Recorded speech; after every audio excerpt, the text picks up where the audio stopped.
Hi, my name is Sachi Lopez, and in this video I'm going to talk about supplementation, the designing worksheets. So I'm gonna touch 5 points in this. So the first one is gonna be identifying the gaps in the course book. Then number 2 is gonna be formal supplementation. Number 3 is process of supplementary material design, syllabus or content. And number 4, design worksheets. And number 5, how to design my own worksheet material. Sometimes the books doesn't have enough material, so teachers felt like something is missing and we need to improve our own material. For example, sometimes our students are not according to the level to the book, so we need to change it. We need to change about the context also. So that's why the teachers, when they feel that that book don't suit your class, so we need to change the material. We need to be we need to get some practical material for them.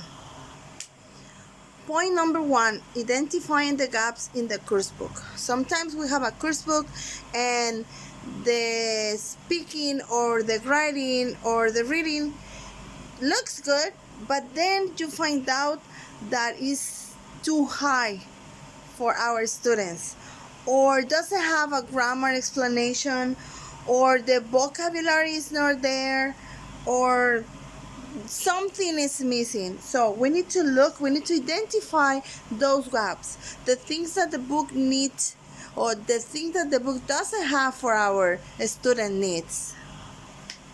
Second, form of supplementation. There are 2 ways. Number 1, we're gonna use another items instead of the book because don't have it. So we're gonna use another book, or we're gonna use another additives that we already have from other books or from other materials. And the other one is create your own material. You are going to design your own material and say, okay, I'm gonna use this, but I'm gonna create the other part because this is not working for me. Number 3, how is the process when we supplement this material? Okay, we need to identify where are the gaps. We need to explore our book, our material. We need to check the context. We need to see if the pedagogical relationship with this is okay. So we need to check the layout. We need to check the type, the visual. We need to check everything. We need to check if this is based on our learners' need.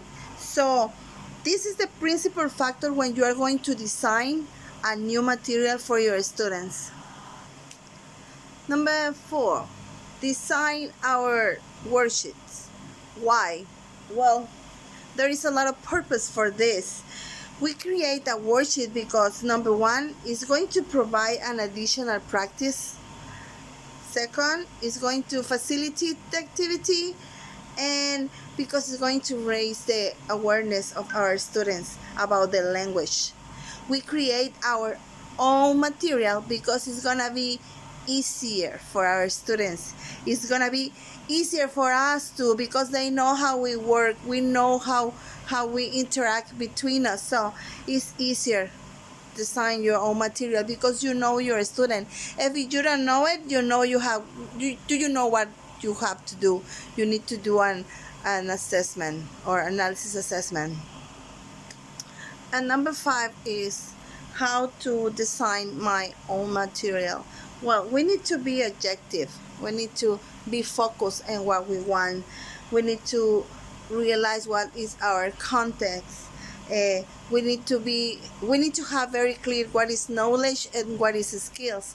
We know that knowledge is something that they're going to learn. They're going to discover something new. So it's going to be kind of difficult for them because they are learning it. But we are going to help them with this material. And the skills is when you need to practice what you already know, what you learned before. So you need to check why, or you need to check how you're gonna use it. So that's why you need to be objective. I need to my students learn something, so I'm gonna design a worksheet for learn. But if you want to practice what you already teach or you already taught, you need to create a different one. So that's one of the main things when you design your own worksheet. For example, when I work with my students from kindergarten, is completely different from a sixth grader. But sometimes that material helps me with my students, just I use it in a different way. For example, if I use a worksheet about colors, I know that for my students on sixth grade, it's not going to be for teach something. It's not going to be used for learn. It's going to be used for practice. Or maybe I went too high with sixth grader. Maybe if I use it with my preschoolers to learn, I can use it with my first grade and second grade to practice. So you are going to use your material as you want, but just be sure how you're going to create it and what's the objective and how you're going to use it and with who. So it's going to be fun. It's really fun create new material for our students, and it's funnier when you already know your students. So thank you. Bye bye.